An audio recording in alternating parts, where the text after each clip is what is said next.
Hey everybody, it's Tamara Bernadette. I'm here to remind you that it is never too late to begin again. Well, today I want to talk to you about those second chances.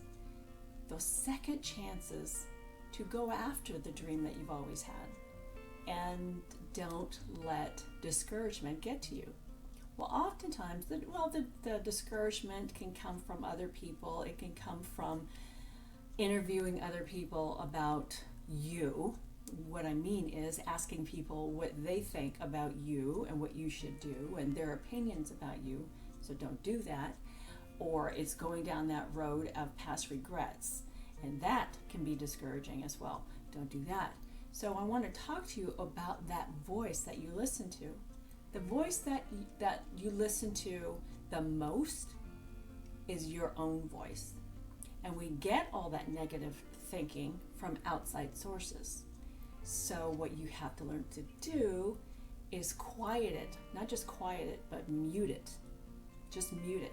Because what they think of you is none of your business.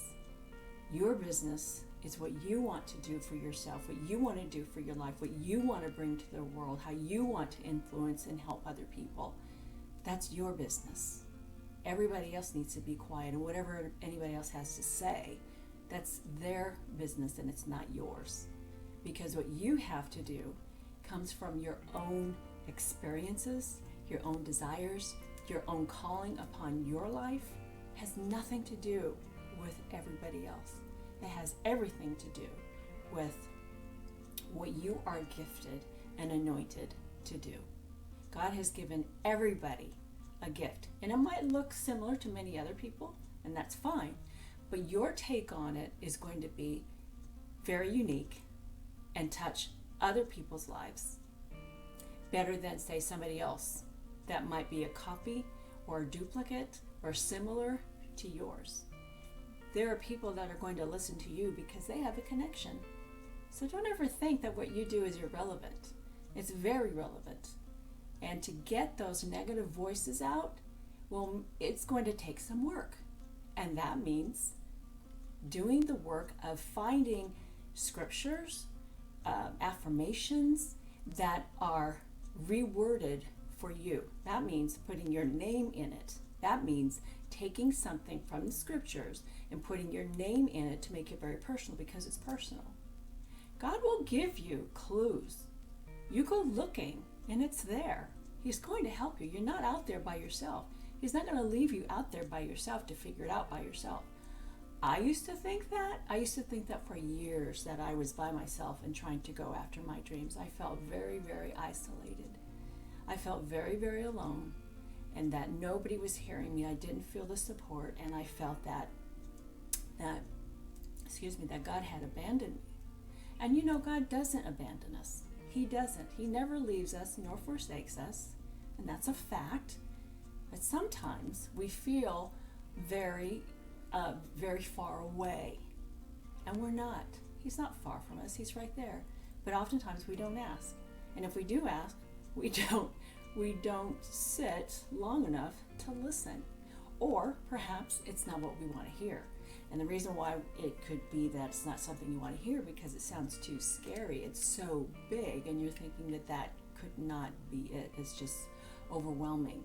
But God has big plans for you, and it might seem like it's like everybody else's, but it's not. How He has you go about achieving it is going to be completely different from how He has other people achieve theirs, because like I said, it's unique to you, your personality, and the people that you are to reach.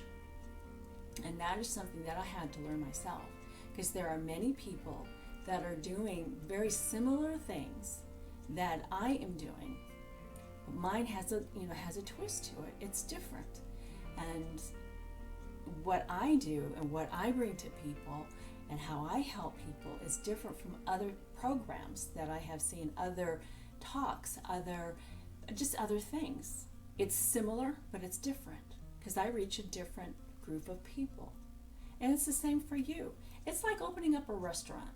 So let's say you open up a restaurant and it's strictly for vegan, and that is going to be the group of people that you serve. And there might be, other restaurants that are kind of close by that have similar restaurants. But yours is still going to be different. The inside of it is going to be different. How you run your staff is going to be different. The food that you serve is still going to be different. The recipes are still going to be different. But it's under the category of vegan restaurant. You see what I'm saying? So for you, get out there and do it. And tell yourself you have something that's very unique because you're very unique. Your story is very unique. Your path has been very unique. And it's going to appeal to the people that you are assigned. God assigns us people. He assigns, the world is huge. And He assigns certain people to us so that we can serve them in whatever capacity that might be. In a restaurant, in workshops, in teaching, whatever it is. There is a group of people that you will serve, even through your art, whatever it is, for you. So that naysayer, those talks, those voices, that negative talk can still come from people that love you and support you in their way, and they're afraid for you because they might be afraid that, don't get your hopes up, honey, we love you, but it might be a little bit too late. You might want to try something else. Don't listen to that. Do not listen to that. You want to make sure that you listen to what's here. You know what's inside, even if you didn't share it with anybody. You know. And you need to get real quiet and honest with yourself and work through that. And I understand the fear's there, but we have to get over that. We have to get over the fear. And sometimes we just have to face it and go. I remember for myself, it was like I went through a period of being so afraid. So what I told myself to get over my fear, I would just attack it head on. And that helped me. That helped me a lot. I was just straight on.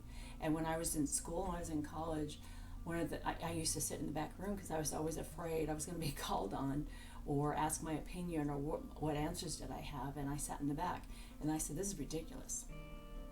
So what I'm going to do is I am going to attack it by sitting up front and raising my hand. I was going to be the first one.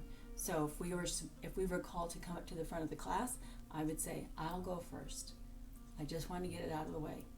Even if I made a fool of myself, I did it already, and now there's other people that are behind me, but it was already done.